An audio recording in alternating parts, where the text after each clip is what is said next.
คำนะ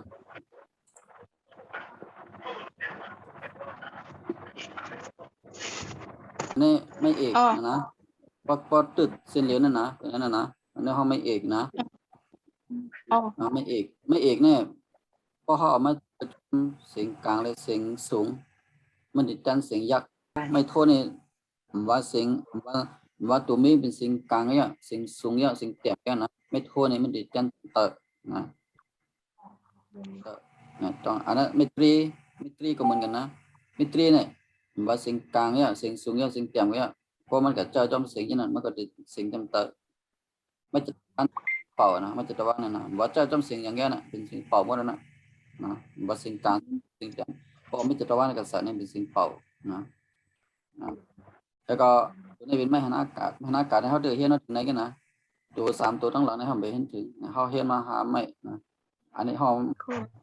ไม่อากาศเพราะมันกับป้องรอตัวเมงเสียตัวมันหนึ่งมันจึงเอาเฮียนมากันเลยมันกับป้องรอตัวงองูเนี่ยมันก็ตีเย็นเ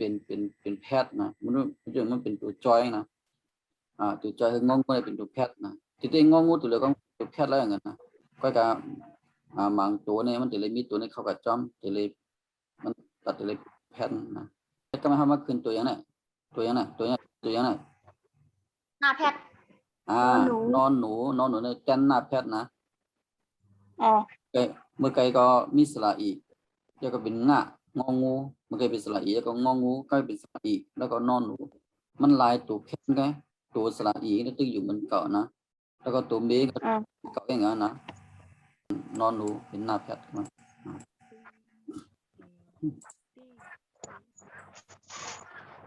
ทำมาครูที่อ่านบรรตั้มก่อนนะวันนั้นนะครูก็ถ่อมตัวเจ้าเมย์ก็ถ่อมเสียงจ้องนะว่าปล่อยไม่เอกเองมือเนื้อไม่ทั่วไม่จิตว่าเสียงในมือในถ่อมจ้องตัวจ้องนะครูที่อ่านบรรตั้มกันนะเข้ามาลงเสียงกันแค่จะได้เลยป้องมีก้อนสี่ก้อนเนี่ยยิ่งเดี่ยมป้องอะไรพวกหูบนไปยิ่งเดี่ยมป้องอะไรยิ่งก็เสียงอะไรนำก็จะเลยเอาอันนั้นเอาคำเสียงคำแบบตรงป้องเอากอว่าหือกอหืออ้อมป้องก็อะไรค่ะ2 ก้อเห็นป้องมี2 ก้อก็ดัง2 ก้อนะเพราะคำเราตั้งเหลาป้องเหมือนกันเถอะก็คือใครป้องก็คือลาดเหมือนกันนะคำเราตั้งเหลานะแล้วเขาเป็นป้องคำหลอดอย่างไรป้องคำหลอดป้องอะไรค่ะ3 ก้อเฮ้ก็เหลาสู้มาไหนนะตัวจอมนะเหลานะค่ะเอาผู้ที่อ่านกับวันนั้นนะเฮ้ตัวดีไม่เอกไม่โทไม่ดีแต่ว่าตัวจอมนะก็เกิดสลายโน้ตว่ากินนะกิน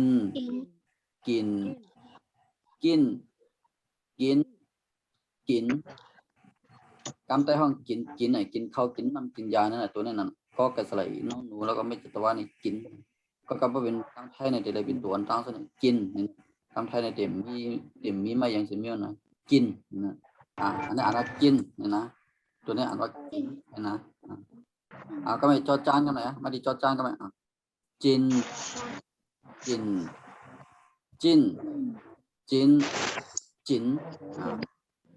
ดอเด็กกันนะดิน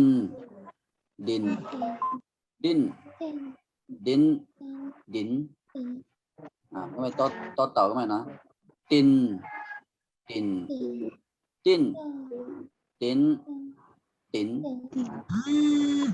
แต่มันบอใบไม้กันไหมนะบอใบไม้บิน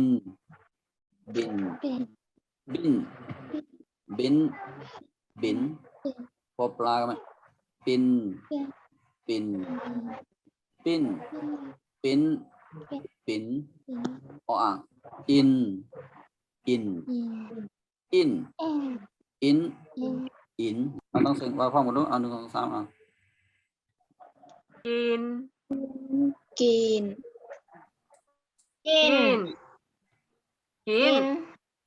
จินว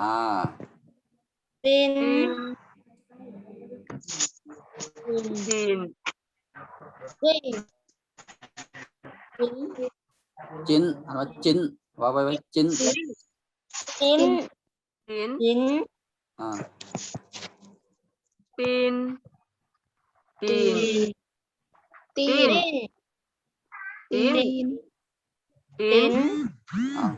ต่อไหม ดิน ดินดิน ดิน ดิน บอใบไม้ ปีน ดินดิน ปีน ดิน ปี ดิ น น ปี ดิ น น ปอปลา ปีนปีน ปีน ปีนปีน ปีน ปีน อ อิ อ่าง นอิน อิน อินอิน อินอิน อิน เอากอไปดูตั้งเหนือป้องตัวเอาเนื้อ กินกินกินกินกิน จอจาน กินกินกินกินกิน ปีนปีนปีนปีนปีนปีนปีนปีนปีนปีนปีนปีนปีนปีนปีน ปอปลา ปีนปีนปีนปีนปีน ออ่าง อินอินอินอินอิน สองสามมาพร้อมกันนะหนึ่งสองสามเอากิน กิน กิน กิน กิน กิน กิน กิน กิน กิน กิน กิน จอจานมาจิน กิน จิน จิน จิน จิน จิน กิน จิน กิน đó đều nàyดิน ดิน ดิน ดิน ดิน ดิน ดิน ดิน ดิน ดิน ต่อนะมันนะติน ดิน ติน ดิน ติน ดินดิน ดิน ติน ดิน ติน ดิน ดิน บอใบไม้ก็ไหมบิน บิน บิน บิน บิน บิน บิน บิน บิน บิน บิน พอปลากันนะปิน บิน ปิน บิน ปิน บิน ปิน บิน ปิน บิน อ่านก็ไหมอิน อิน อิน อิ บิ น น อิน อิน อิน อิน อิน อิน บิน อะไรกันนะคำรอต้องเสียงวรรณยุกต์เสียงต้นเสียงต้องคำรอ ต้องอ่ะ ลาวก็ปออะไรเนาะปออะไรอีเนาะลาวเนาะ